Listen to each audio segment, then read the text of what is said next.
I want to talk about ritual today. So,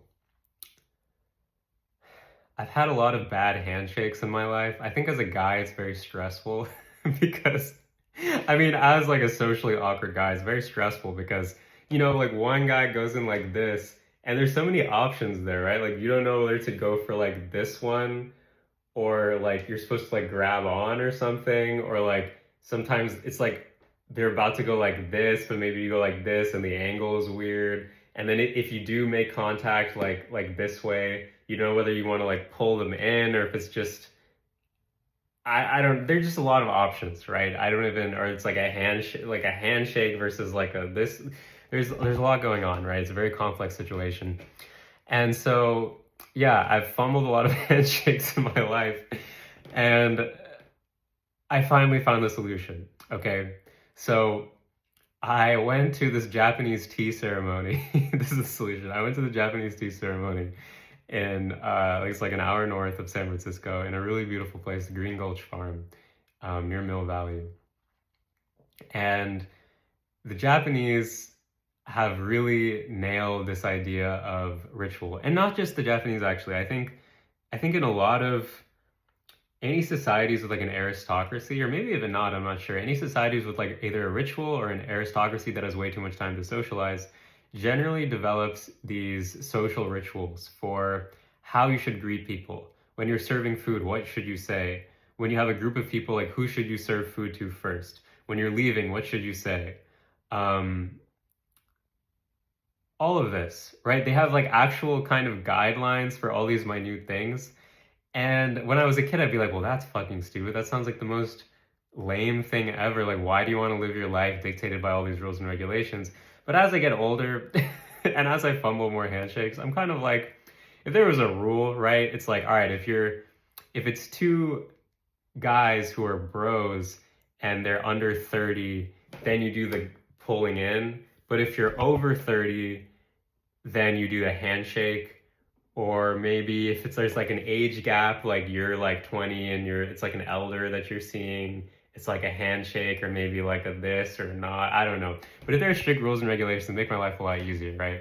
So I'm just trying to represent for people like me. But yeah, so that's one benefit. But anyway, I went to this tea ceremony, and not only does it kind of give you guidelines for what to do, but they say structure freeze, right?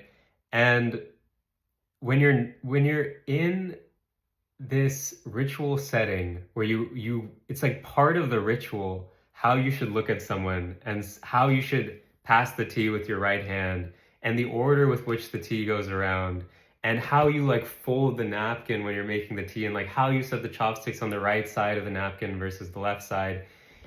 It gives every micro interaction a sense of importance, and it really, like, just nodding at someone and passing the tea cup feels like this really sacred ritual important action, you know?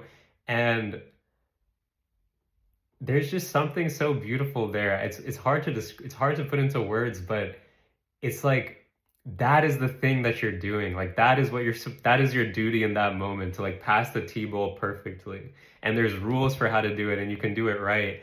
And once you have the structure, then you like put an emotion to it. You're like, oh, how should I like? Why is this an important? You start to think like, oh, someone thought this was a really important gesture. Like, what is in this gesture? What does it mean to like give this person like pass this to another person? You start like feeling this camaraderie or feeling the sense of like wanting them to have it, this like affection with passing it, and you're like really feeling into that. It happens, of course, without all the rules and regulations. Obviously, you feel good when you're sharing with people, but there's something about the structure that really intensifies those emotions because it kind of, I don't know if I'm just insane and this only applies to me. I'm only making this video because maybe someone's brain works like mine and they also enjoy this stuff. Um, but I found something good in it. That's all I want to say. I just want to do a demo of the worst handshake I've experienced. I have a lot of awkward friends, and so when you have two awkward people on both sides of the handshake, things can get really bad. And so one time I'm going up to my friend, and I'm feeling like pretty. I was feeling good at around this time. I was feeling quite confident, socially capable. So I go up to him with like this, with the intent of like pulling in, And he's on the other side. He's just like this, waiting for it. And I'm just like, yo, what's up, man? I haven't seen him in a long time, so I'm excited. I'm just like, and I grab his hand, and his arm just goes completely limp like this. So I'm just like holding his hand like this, but I've already committed to like walking or like bringing him in, but I can't, there's no tension in the arm, so it's like flaccid. So I'm just like pulling his arm, and his like arm goes like this, and I'm like, oh God, what do I do here? So I'm like holding his limp arm, and I just like walk slowly up to him like this, and then I like put my arm around him. And when you hug someone who doesn't really want to be hugged, and they're just like, it just feels like you're gently like encasing like some, yeah, it was just, I don't even, it's bad.